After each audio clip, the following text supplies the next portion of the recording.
All right, we are going live. Let's see. There we go.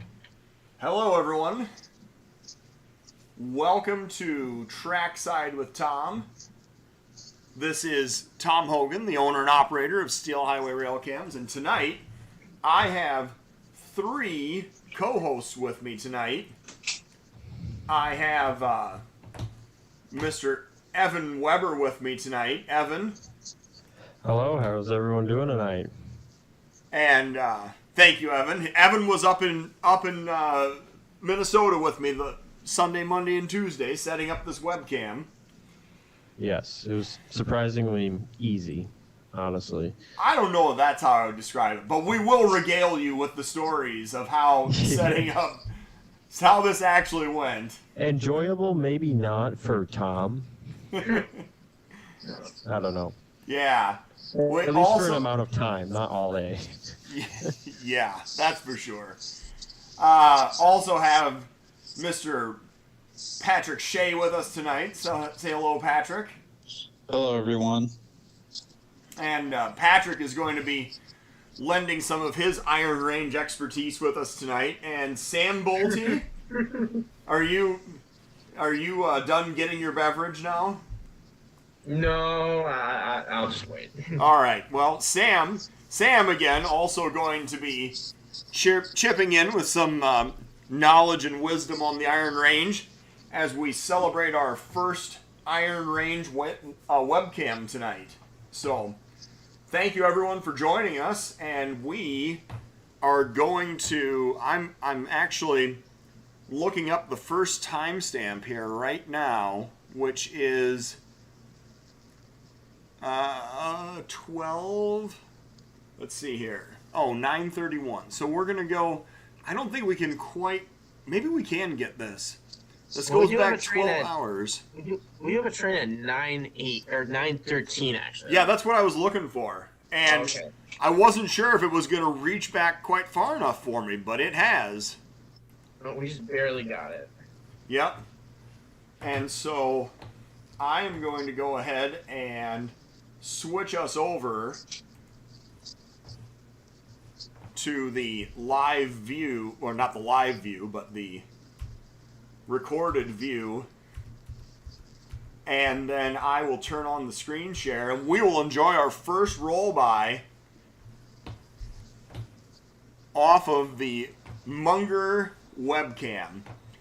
And Sam, do you want to talk us through this first roll by as we get it coming into picture here? I suppose. Wait, hold on. Are you streaming? Are you screen sharing it? Well, I'm trying to screen share it, and it's not going. It never seems to work. Like It's when not- I watch it on the Here. the group chat, like it always lags. We've got the CN2277 is the leader. And then we have a -9 second out. Yeah, the 2655 is second out. And then just a bunch of manifest. Looks like. Right. This was an M347. It looks like. Okay. Oh yeah, because the log here is actually really good. So. Yes, it is incredibly in-depth. So. Yeah. So actually, we should probably take a moment and thank Ian Asher, Zach Bovitz, Asa. Oh, I'm losing his last name now. The guys from Minnesota that are maintaining this log. Yes, I think Zach Bovitz is the one who put this together and is probably updating it too. So. Right. But I know that there's several hands in keeping this up to date. It's not just Zach. So. Right. Thank you right. to everyone who is helping to maintain the log at Munger. So, while we are rolling this by, I wonder if this, because this is an M347, I wonder if this is one with an endless string of bulkhead flats on the end, or center beam flats. Probably. Tornado train? Yeah. Yeah. Yep. Sailboat fuel train. That's what that's one of the things we need to talk about, because this is something, we're up far enough north now, they actually have some of these moves that you don't necessarily even see through central Wisconsin on those webcams. I feel like there was one train that we watched roll by while we were up there on Monday that had something like 80 center beam flats on the rear of it. And then the very next train that went by had another maybe 45 empty center beams on the rear. Yep. Can confirm. Yeah. So, while this is rolling by, hello Stephen Kern, hello Michael Richmond, Daniel Swanson, Turf, Patrick Shea, doing double duty in the chat and on the and as co-host, Santa Fe Man, E-Train, Buddy Burton, Clay Train. I feel like that's somebody new, but we've definitely earned a few new viewers with this fantastic new location that we've initiated. Zach Bovitz, we were just talking about you. Tyler, Kansas Train Videos, Yardmaster, A-Train, Jeeper Preacher, Joseph Lewis, Hawkeye Railfan, Robert, he's like, let's go! Yeah, apparently we didn't start quite. Oh yeah, look at this. Here is our rear of our train of just solid center beam lumber flats. Yeah, but this cut is not long. Oh, there's the end right there. So there's a couple of things to point out. First off, these generally run on the end of the train because they all have cushion drawbars. And as we've seen on numerous webcam derailments that people have caught, cushion drawbars in the middle of a long manifest generally leads to derailments. Especially when you have DPUs on the rear. Yes, and especially at the head end. Yeah. So we are going to jump ahead to 1018, we have a U716. This is a U716 is a empty northbound ore train to Fairlane. And this is the real appeal, right, of the Iron Range, is getting these taconite trains, the limestone trains, all of these moves that you only get basically between Virginia and Duluth. This is literally about the only place in the United States where you can get any of these types of moves. And this consistency of old power. Right. And that's the second part of it, because the CN has relegated all of this well, it's like second and third generation EMD power. But it's all up here on the Iron Range because they don't know what else to do with it. Because it all got outfitted with straight air. So we have the 6255, 6251, and 405 on this train. And the first two are Illinois Central. One is CN Payne, obviously, and then the other one is still in the Illinois Central Death Star scheme, with surprisingly still with its white safety stripe. yes, and the Operation Lifesaver on the side. Right. And then we have a good old classic Misabi tunnel motor, third out. And didn't we see this one later in the day? Yeah, we did. That's right. That's what I thought. Because it doesn't take them like... An operator. Yeah, it doesn't take them super long to load ore trains. Oh, we have... can you explain what straight air is to those who are not aware? Oh, yeah. All right, so what do we have here? Is this a 2% downhill grade? Here at Munger? Well, not at Munger, but on the Proctor Hill. So, yeah, Proctor Hill tops out at about 2.1-ish%, but is mostly 2% the whole way up. The steepest grade on the entire Misabi area is, I believe, 2.93 or something like that, and that's in two harbors, but a majority of the traffic takes Proctor Hill, which is only 2%. Right. So the idea is with conventional air brakes, the way that they're designed right now, in the vast majority of places is that there's air pressure maintained throughout the entire train. It's supposed to be at 90 pounds of air pressure that's maintained through all the air brake system in the whole train. And when there's a drop in air pressure, then the train does what's called going into emergency, and all the brakes set up when it goes into emergency. All right? That is a normal air brake system on a railroad. When you get into a straight air situation, that means that you're not trying to maintain air pressure to keep the brakes released. It means that you apply air pressure to set up the brakes. So it works exactly the opposite of normal air brake systems. But because we're bringing, 18,000 ton trains of this taconite down to 2% plus grade into Proctor, that's the way that they've determined is the safest means of operating down the grade. And here, so this is overhead, this is the Rainy sub train. So I guess we didn't even give a proper introduction for this. On the bottom is the Mesabi sub, which is former Duluth, Mesabi, and Iron Range. And this is a small railroad that was owned by U.S. Steel and then got handed over to the CN because the CN wanted the J, but in order to get a hold of the J, U.S. Steel, which owned both, said you have to take all these railroads from them. We don't want any of them.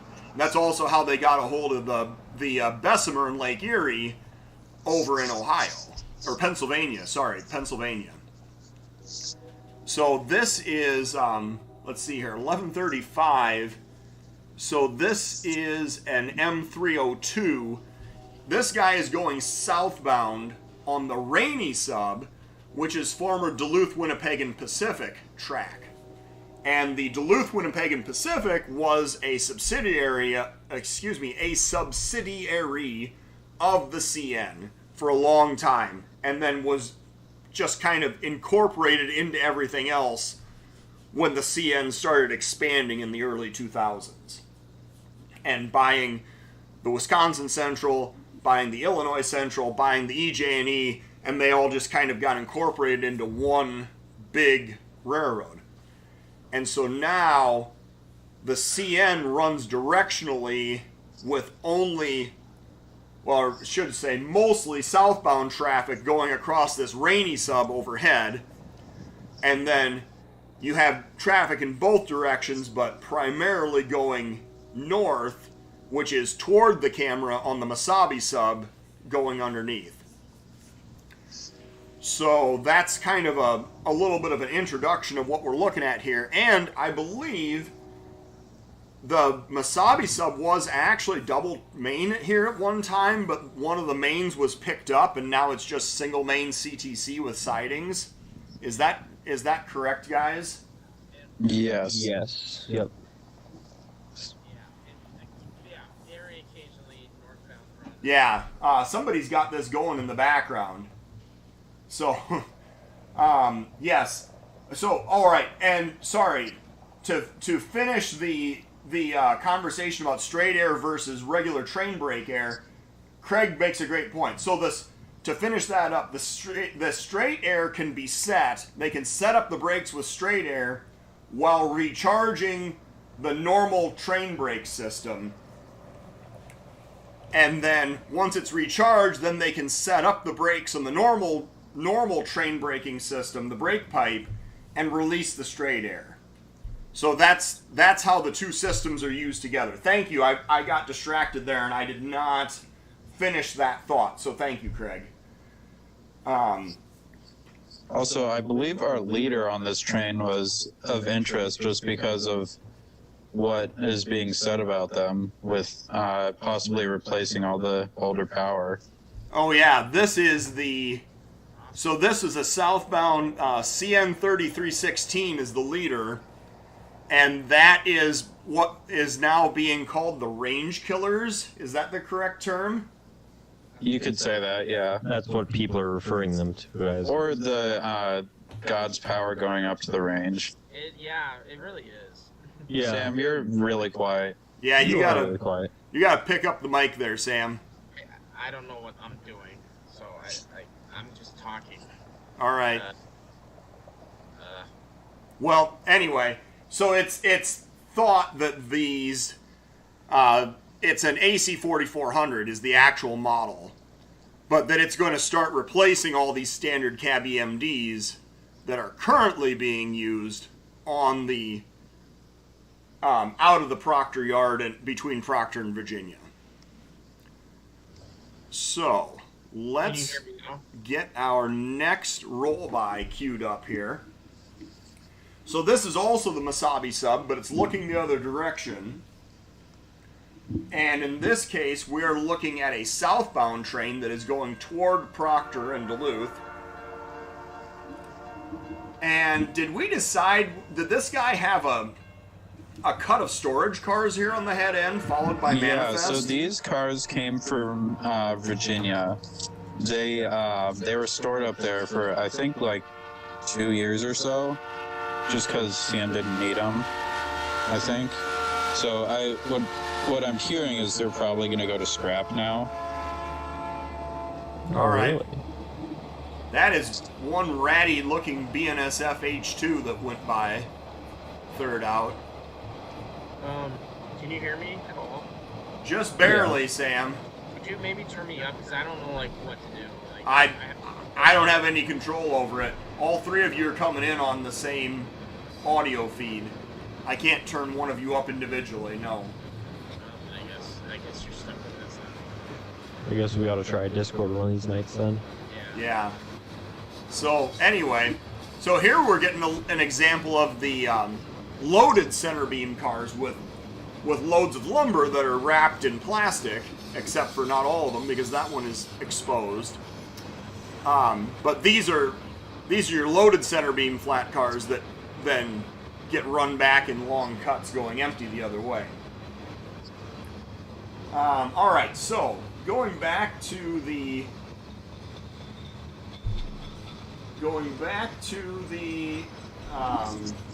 chat here, we've got Clay Train, M Helium, Joseph Lewis, yes, 347, that's right. M Murphy Turf, Ken in Wisconsin, Daniel Swanson, Barry in Butler Junction, Giles. Good to see you guys. Yes, Craig. Thank you for the clarification there, Craig. Appreciate that. And yes, Mesabi run both ways. Rainy is mostly south. Westbound. Range Killers, yes. Ian, Range Killers, that's right. And 3300s still have to go to GE for straight air modification. Yes, but that is the L568 is the only southbound that goes the Mesabi normally. This job comes out of Rainier. All right. Well, you got some good information there. As we see our southbound, this might even be at the L568. I believe that's what this train was, if I'm reading the log correctly, and he is in fact heading southbound toward Proctor. And we are going to jump ahead to our next timestamp, which is actually not very far off at 12:37. So this must have been a meet right at Carson's for him to have gotten back up the hill that quickly.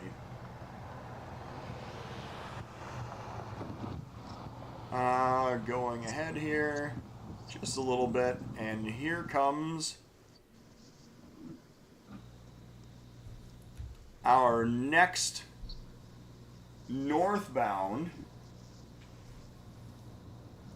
How much longer do you think the EMDs will be up here? Well, that's what we don't know. That's the big mystery, right? How long is it going to take the CN to get these AC 4400s outfitted and ready to rebuilt and ready to go to replace the EMD power? So this time we have a acquired City Rail lease unit third out. It looks like we had is that an SD60 that was second out?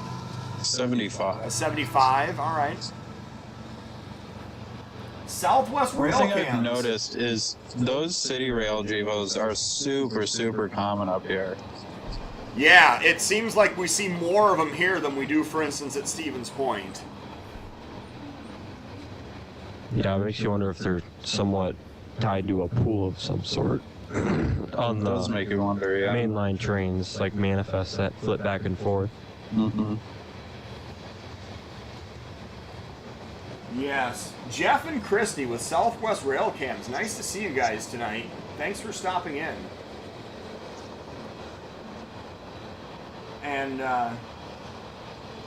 there's the end of a fairly short manifest going by at we're going to jump ahead now to 1428. 1428, and we're going to scan ahead here a bit. And 1428, we have a Q119, which I believe is intermodal. I believe you are correct. Brian Rock Rail fan, good to see you as well. Yes. So, And just in case you didn't get enough city rail Gevos with the last train, this has a couple more. oh, fantastic. Couple. All right. So we have 62 people logged in live here. Thank you to everyone for tuning in to watch tonight. And Everyone came over from the Munger cam. yeah, all 60 of them, because that's about how many are watching it on a normal moment during the day. Yes. So yeah, we've got 2 in CN Paint and 2 in City Rail. And it looks to me like... Do we literally have 4 of the same model of locomotive here? Sure looks like it. about like it, yeah. Yeah. I mean, I'll admit I'm not always the best, as I just proved by calling that SD75 and SD60.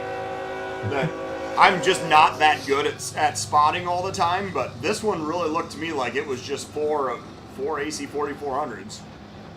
Gevos. Gevos, yes. 4 Gevos. See, well, that was just a Freudian slip there, yes, but 4 Gevos, yes.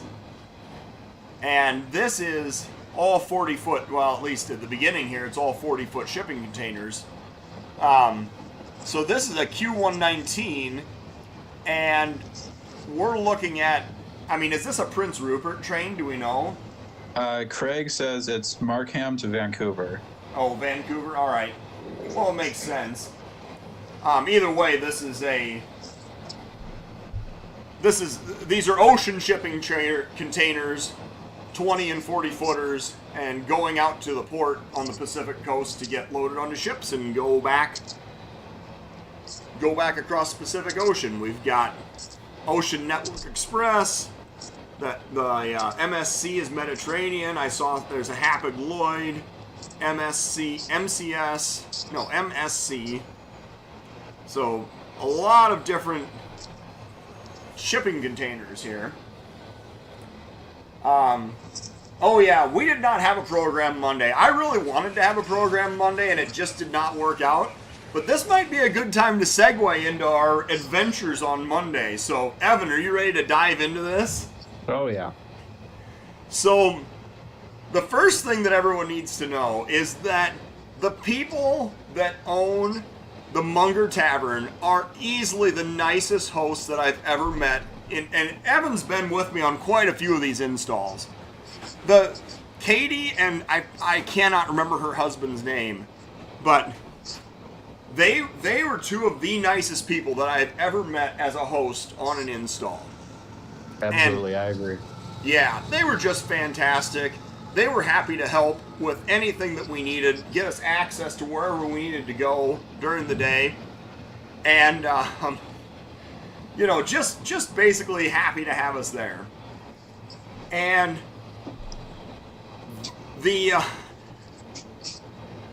the decision that I made, because she sent me some photos of the exterior of the building, and I knew basically where I wanted to mount things. And I knew that I didn't have a tall enough ladder to get up to where I wanted to be.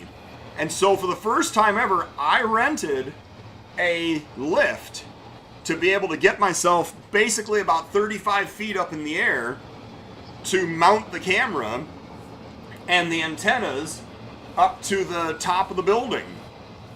So Yes. if you look at it on Google Street View, there is basically a facade on the east side of the building that's looking in this direction toward the overpass with the rainy sub. And that facade has the voice antenna and it has the ATCS antenna both up there. And then the camera is just right underneath the eave on that, it would be the southeast corner of the building. So as we have another train coming here, and I knew that I wanted on the southeast corner of the building because we wanted to be able to look toward that overpass where the Rainy goes over top of the Mesabi and be able to get all the traffic in all directions going by. And we have another northbound on the Mesabi sub. And by the way, you can't really tell it, but they panned over too far. Somebody was getting a little overact. Oh, they're looking at the ceiling now, looking at the roof. Whoops. Somebody was getting a little overactive there with the camera. But just past that corner of the building, you can't see it, but there's actually an intermediate signal down there that's really helpful when you're down here rail fanning as well. Right. So we had the lift, and I got in the bucket of the lift and went 35 feet up in the air, and the wind was howling most of the day. Probably 25 to 35 mile an hour wind all day. And Yep. I'm up there, and I'm just getting shaken around in this lift, and I'm trying to drive lag screws into the building to mount things, and I'm hitting concrete in places because there's actually concrete behind there's actually concrete behind the siding in some places. We couldn't figure out where to mount to. I know, incredible camera operation. Yes, I agree. So I'm up there in this lift, and every once in a while, I think that Evan would come out, and then Zach Bovitz and Ian Asher were out there, and they would come out, and I think they'd come out sometimes just to check on me, just to make sure that I hadn't died. Yeah, right. Just to be like within the vicinity in the event that something happened, which I wasn't worried about. But would I be saying the same thing if I was not on the ground? Good question. Yeah, I don't know. And you know what? The best part about it, this lift actually had outriggers on it, and I was still getting shaken around up in the bucket. Still fearing for my life. Which is arguably a lot better than the ones that I drive at work that are just absolutely massive. They have huge tires on them, and then that's just how it rides. But this thing had little hydraulic whatchamacallits. What did you just refer to them as? Outriggers. Outriggers, yes. Hydraulic outriggers that automatically leveled the thing, which is really nice. Mm-hmm. I would have totally gone up in there, but I don't know. I don't think Tom would have been very comfortable with that. No, it was my name on the rental agreement. I was definitely going up in the lift one way or the other. Right. Yes. Oh yeah, there were some drop screws too. Ian had to retrieve some drop screws. And then the initial camera mount, we actually had it on there. I didn't realize it when I was up there at first, but I actually mounted it at like a 15-degree angle. Yeah, it was pretty bad. And then I had to take it off and move it up a little higher so I could get it flush with the building. Yes. Right. And so, because of the wind, because of the problems we had installing, because of all the things that happened, we really wanted to do a live on-site Trackside with Tom on Monday, and it just didn't work out. No, unfortunately, the install, while it wasn't necessarily too difficult, I know I said this in the beginning, it was unenjoyable for Tom up there in that lift, but I mean, we actually didn't have to really drill through anything. We only drilled into the surface to figure out where everything was, and we just kept running into concrete. So we stopped bothering with drilling and whatnot, and we saw this little vent that at one point was hooked up to like an exhaust for a washing machine or a heater or something. But it was just behind, it was all filled in and insulated. So we just poked a really small hole in the insulation there and ran 3 cables through, and that made things a lot easier. It did. That required a little bit of coordination too, because I was stuffing cables in from one end as Evan was trying to fish through the wall to figure out where they were coming to on the inside. Right. It wasn't too difficult. It was just a matter of you making it into the little hole in the screen and feeding it through. My hand was right on the other side, ready to snatch at it whenever. But I figured out where that vent was purely by a little rip in the insulation. Now this is on the very top of the roof of this little extension of the building. I just saw a rip in the paper on this insulation. I was like, huh, that's been ripped by a hand, it sure looks like. So sure enough, I push it aside and I see light coming through and cold air, because it was dumping in through there when the insulation wasn't put back where it was. Right. So now we have a southbound manifest on the Rainy sub, and this is an M344, as it turns out. That was an M301 that we watched go by the other direction. Yep. But yeah, that was, I probably drilled 4 or 5 test holes trying to find a spot with no concrete, and we finally gave up on it. We just went through that vent, and thankfully it was there that we were able to use that. Otherwise, I don't know what we would have done. Had we known earlier, I was making an attempt at trying to figure out where it was. I had eventually ruled out that it was in line with a wall that separates the actual main superstructure with this retrofit extension. So I was like, okay, it's probably just buried beneath more like plaster or something. So I kind of gave up on it. But yeah, had I just opened my eyes a little more, Right. So then, all right, so we got the cameras up, we got the antennas up, we got the cables run into the building, and we had everything basically working correctly. And then we were inside, and we were talking to the owners, all right? And both the owners were there, the husband and the wife. And I made the comment to the husband of, hey, who owns this property directly to the east of you? Because we had talked about how it was, there was these couple of trees that were kind of obstructing the view of the bridge on the Rainy sub. And he starts to tell us, yeah, there's a realtor that owns it, and he's trying to do some kind of development with it, but he hasn't gotten anywhere yet. And then Evan just comes right out and says, well, what about these trees? Right? I think it was you, wasn't it, Evan?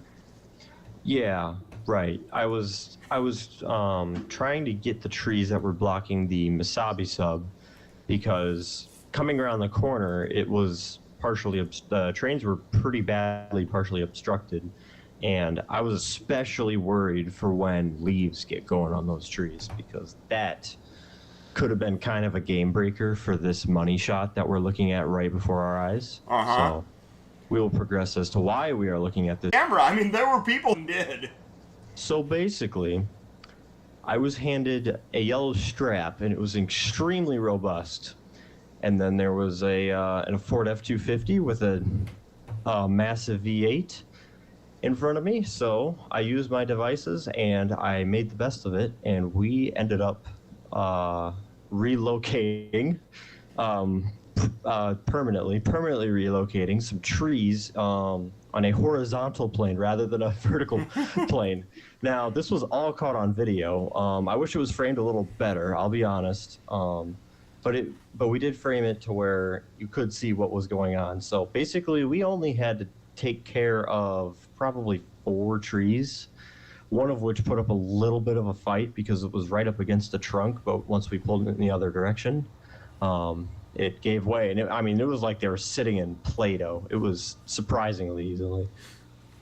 Yeah, because So- the ground is just mud up there, honestly. Oh yeah, right. So we got the handful of trees down, and the views has improved a million times. I wish I had a before and after screenshot to compare, but I do not. I could probably grab one. I could probably drop it in the messenger chat if I can find one. I'll get back to you on that. Well, I have a couple of photos that I'm going to share here in a little bit. I think maybe after this roll by. And they're photos that I posted to Facebook, but I'm going to pull them over here and share them with people so they can see what it looked like before. We can actually point out the trees that got pulled down. So yeah, he got out his pickup and he was just like, yeah, we'll just get rid of those trees. I don't care what he thinks. And they went over. Yeah. And to be fair, I mean, we really didn't make a mess or anything. I mean, they just fell back down into the ditch. Anything that needs to be really done, you got a lot of bigger problems, you know. It's really Right. not going to make much of a difference. Yes. So that was the best story of the day. And I was just inside because I was done. Right at this point, I was done. I was not going back out to do anything else because the mission was more accomplished elevations. outdoors. I was like, you guys go knock yourselves out. Go for it. Right. And I think after this train, we should roll by one more. The timestamp is 1829. I think you could probably get where I'm going with that. no, we will. We're going to. I'm just going to take a break with the roll-bys just for a moment and show 3 photos that I have. Okay. Yeah. Can you hear me now? Yeah, that's much Yeah, better, we can hear you a Sam. lot better. Are you? Okay. Yes, because I could not figure out my computer. I don't know what's going on. But All I got right. it. I also have some video if we wanted to share that, just a clip or two. Well, that's possible, too, yes. You have the video of the trees being pulled down? No, I'm referring more to catches that I saw. There was one really cool train that is now currently our thumbnail that I got it on video. So I don't know if we wanted to look at that. Yeah, the 4 Tier 4s. Yes, Yeah. Oh, yes. Oh, my gosh. that train that came out of absolutely nowhere. Now I will admit I am not a fan of Tier 4s.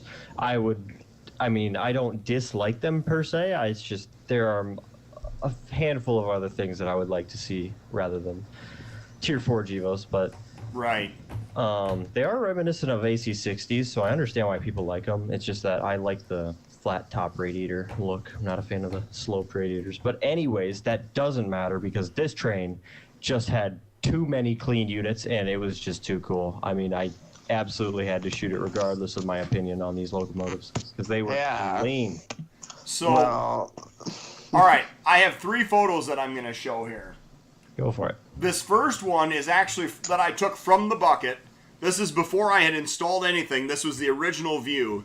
And you can see, I don't know if you guys can see my cursor or not, but there's one tree here with a bunch of branches hanging out that are partially blocking the bridge on the rainy Right. sub.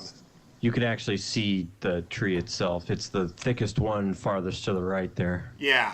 And that's one of the 3 that you guys forcefully relocated. Yes. Yes. Yes. Forcefully. Yes. And then this is where the camera's mounted. So if you look at it on Google Street View, this is the southeast corner of the building, and you can see this lean-to is coming off to the side here. And that's where the camera's located on the.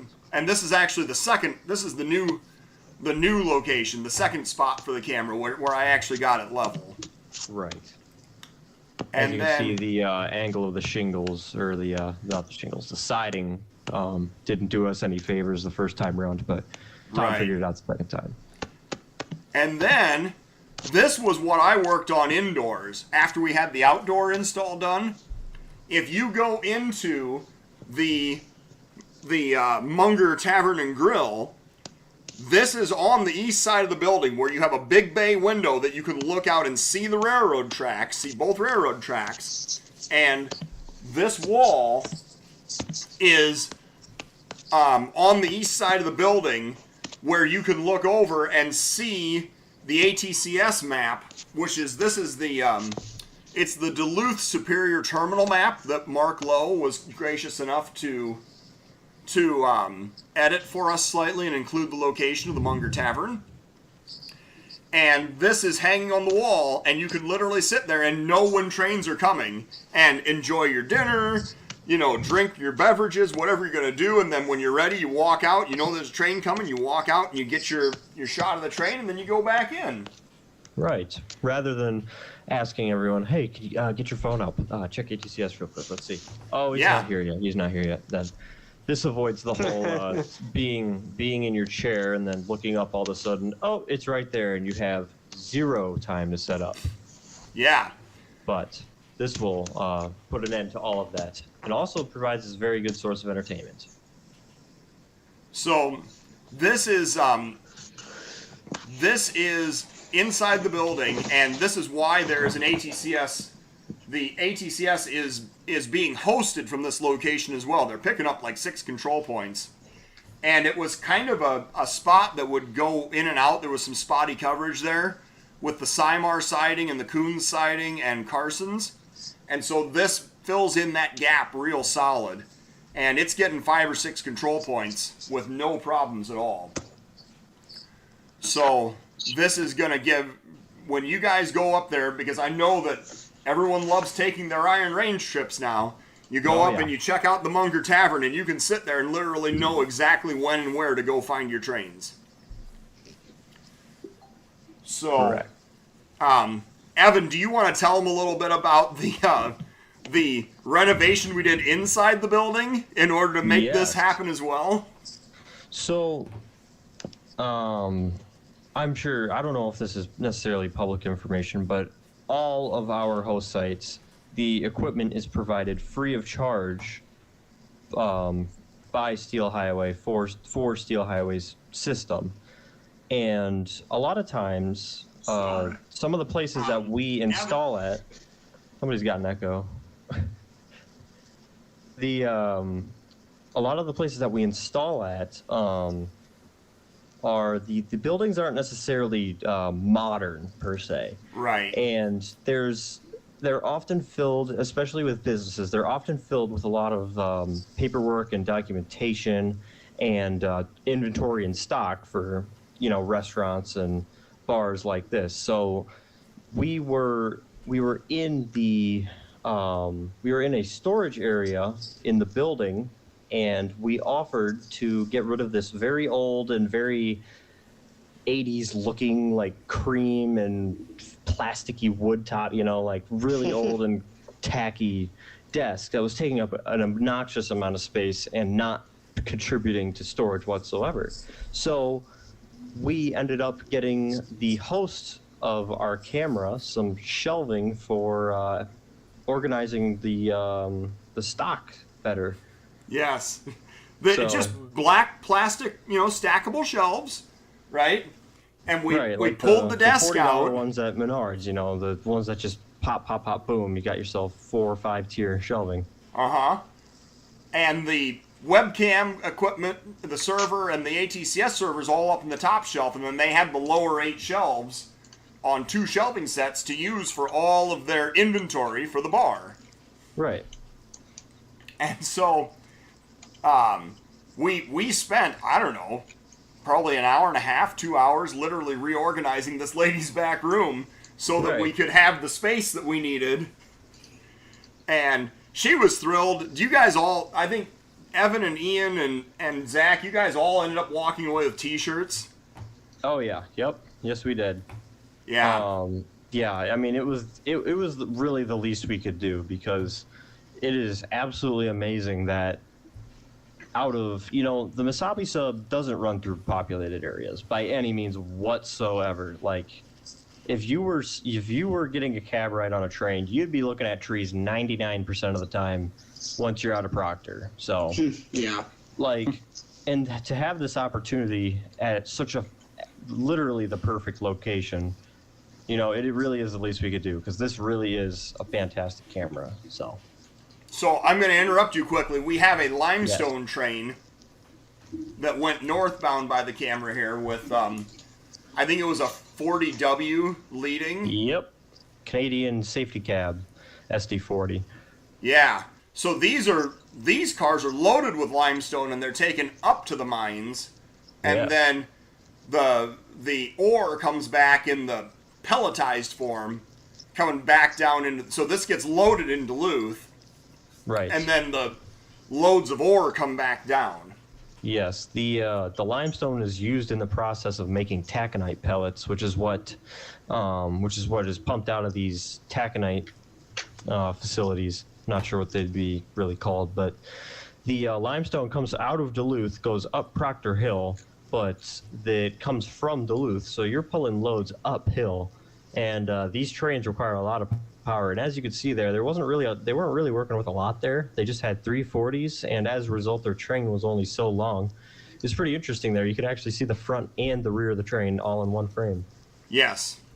So those little short trains are some of my favorite, because they are mostly comprised of just SD40s, and I don't know if anyone noticed the 40U there. Those poor things don't have PTC and can't actually lead. I wish 1,000,000% as well.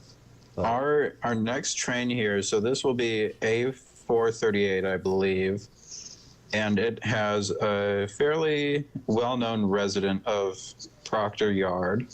Yes. Mostly used for what they call the E-lead, which is their switch job. Yes, that works the manifest traffic in the manifest section of Proctor Yard, yeah. Yes. I'm going to back it up here just a little bit. And this is what we're talking about, the Mesabi 215. And how many of these are left, Robert? Or Patrick, I'm sorry. I believe there are 3 on the Mesabi, 211, 212, and 215. But 215 is the only one that still has its very great looking maroon and gold scheme. Right. It is the only maroon and gold locomotive on the entire Iron Range as a whole. The only survivors running nowadays are all displaced in other places. There's a tunnel motor in Thunder Bay, Ontario, and there is an SD38 in Ohio that runs on the Bessemer Iron Range. And that thing's really crusty, but this one is a great example of surviving paint. It has held up very well over the years. It has. Yeah.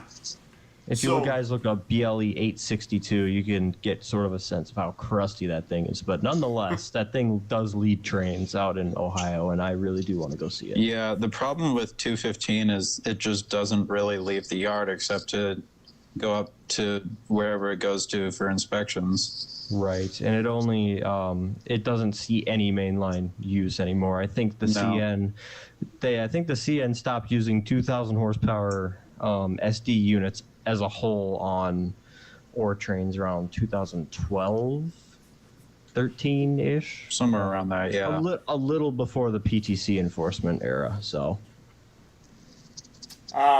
We have a heads up here that there's a U724 at Kelsey, southbound. I don't know. U724, what would that be? That'd be 724 is because it's not lined into Proctor. So let's see, 724. I don't see it here. Not quite sure. Well, is it? Oh, so it's not lined into Proctor. No, it's not. It's not a. It's an all rail. Oh yes, okay. Right. Yeah, Sweet. First all rail. Perfect. Yeah, that is correct. Yeah, I don't think we've had one yet. Yeah, it's at Coons right now, so it should be about 5 to 7. It's probably like 7 minutes out. All right, Well, I will hop maybe on, like 5. I will hop on the camera real quick. I'm on the cam right now. You want to stop that upload? Yeah, I can do that. Yeah, so we can get smooth video. So I actually recorded some raw video of 215 going over the bridge. I don't know if anyone noticed there; it kind of stuttered, but there's a smooth and clear copy of that video that'll probably go up as a highlight. I'm going to talk to the highlight guys and send it their way. sounds good. And And I want to start doing that. That's going to be so cool. I'm just gonna delete the video there. Yeah, go for it. Delete forever. Goodbye. Yes, we will run it in the middle of the night when nothing interesting is going on. Yeah. So Can't say that about the Atomo sub. That would be exactly when everything interesting is going on. Exactly. That's how it works. Right. I'll just keep it here on the crossing because that's where it's the lightest. So. Right. So yeah, we've got yes. we've This got U now the train earlier. U. Where did this one go? Oh, U759. That's what Yes. this one is. Right, with a first order 2200 GEVO on the point. I think Yes. this one had a really nice K3 on it. Yeah. Oh, I'm And I was muted. operating the camera here for this one. Yeah. Yes. Oh yeah. So you got Yep. Yes. Sam was the happy hour operator, doing Yes. a stellar job, setting an example. nice. So while we're watching this, we got about we've got about 8 minutes left here, and I'm really hoping that we're gonna see this ore train, because the all rail ore trains, you're gonna see that go by Stevens Point, and you won't see it go by Griffith, I suppose, but you will see it go by Stevens Point and Point South Yes. as it makes its way across the state of Wisconsin. We're going to turn this down just a hair here. I believe it ends up in Covenant. I could be wrong though. Yeah, that's that was confirmed here in the chat. That's Covenant, Louisiana, I believe. Should be. Yeah. So, as we're rolling by, this must be a crude oil train going back to Canada. 759. Yeah. We actually have another northbound that came up just a few moments after this, too. We had 3 trains in real quick succession We did, yeah. right in this time frame. Right. So that's usually how it goes up here. It's pretty sporadic, but it is pretty consistently busy. I mean, you can count on this camera for a train at least every 4 hours, If you're waiting 4 hours for a train, it's kind of a bad day. There has not been a rainy train in a while, Yeah. but there has been one line for hours, and it's still north of Virginia. Oh my. So, Must not yeah. be anything out there to get in his way that the dispatcher lined him up that far. they line things to simmer, from miles upon miles, away. They've lined stuff, more than 100 miles out. Yeah. Yeah, especially for this one, but yeah.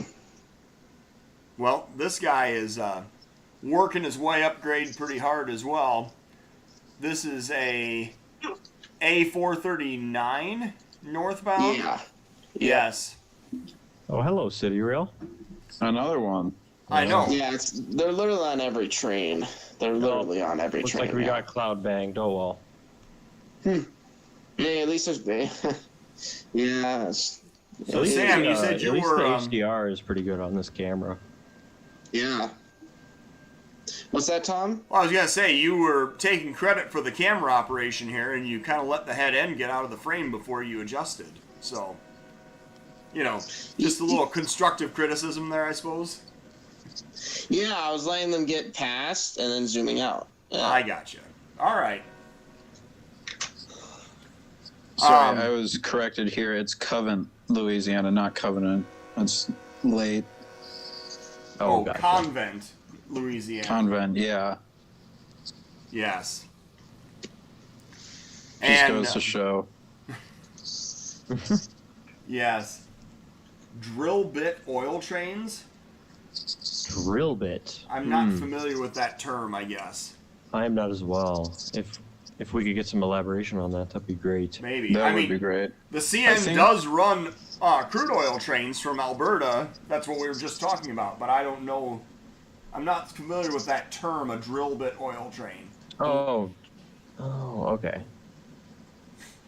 Unless if that's literally the name of the drilling company that's loading them. I'm not sure. Yeah, I'm not sure.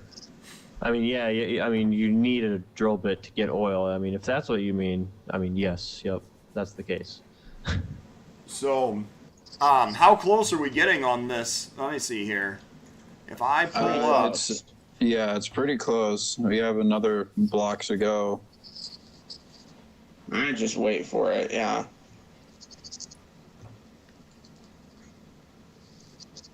have we got?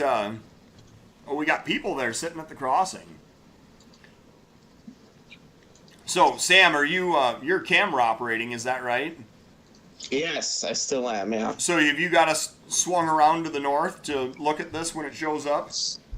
I don't right now. I'll check and see how the lighting looks. It might be okay. Let's see. Yeah. Well, when this train it's is okay. It's okay. yeah, when this train is done rolling by, we'll switch over to live and we'll watch your camera operation in real time. Should be in the block now. How's the moonlight? Is the moon lighting up the ground at all, or is it cloudy? Or It's pretty all right. yeah, Oh, that's whoops. good. I did not want to go that high. I will say I am pretty blown away with the low light capabilities of this camera. Yeah, so this is the same model of camera that's in Fort Madison as well. But Right. we are in a far more remote area than Fort Right. Madison out here.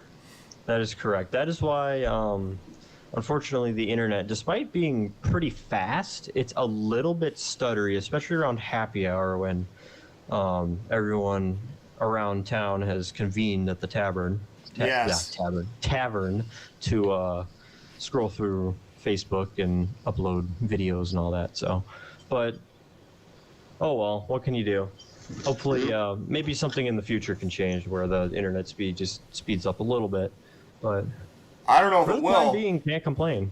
I mean, they said they're already on a fiber line that follows US2 out there, so I don't know how it's going to get much better. Right. I don't know. Something. I we think could our probably train is investigate. coming up to the cam pretty quick here, so All right, we're going to switch over to live. I am seeing it bright up. Yeah, it's starting to light up. Ooh, All right. yeah, that's great. Look at that. Yeah, it looks pretty good. So this is our live view out at Munger, and this is going to be our last roll-by of the night.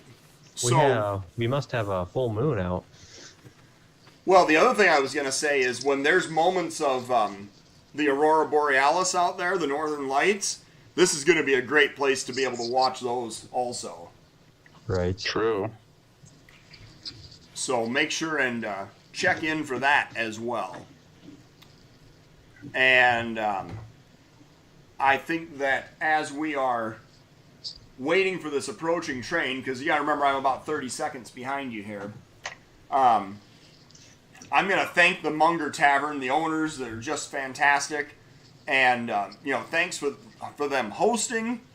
And thank you to Evan and Zach and Ian for being out there for, help carrying bottles of liquor around and Right. help with moral support out there on Monday. Absolutely. And, it was necessary. it's always great to run into other rail fans and just get to meet people. Right.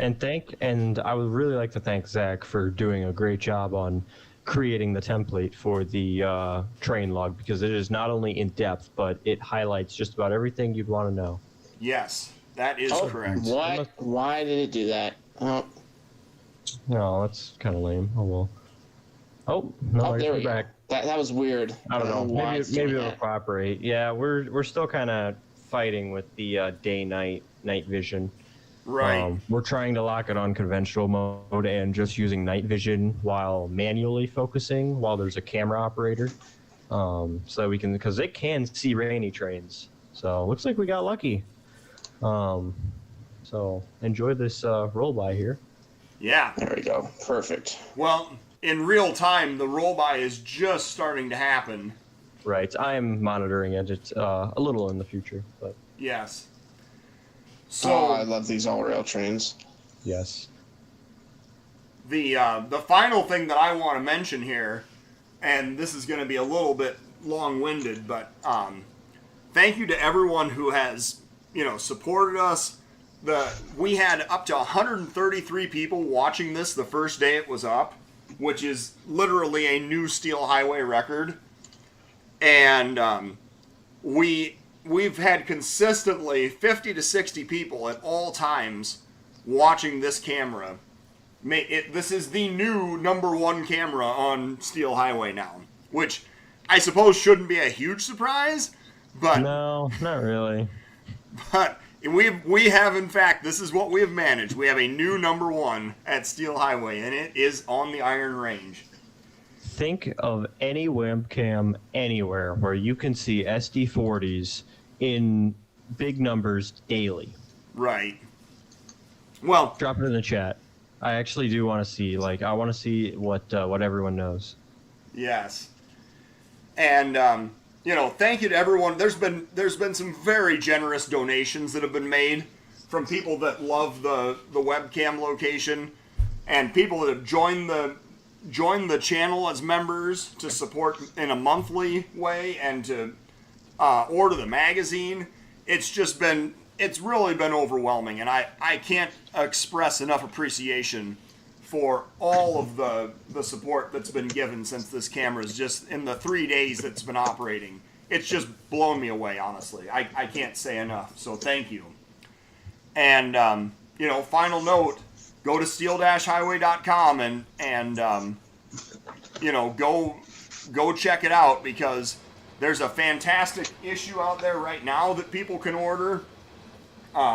We'll talk about this more on Monday, but we've got the new issue is out in the mail, and I know a lot of people have already gotten it. And that's going to be more of a topic for the next program. We'll be back on the air on Monday at noon Central. This is going to be our last Monday program for all summer for sure, and possibly for even longer than that. I don't know. But after Monday, we're going to go strictly to a Wednesday night schedule. Wednesday nights at 10 p.m. Central. And that is going to be the schedule for Steel Highway for, at the very minimum, all summer long.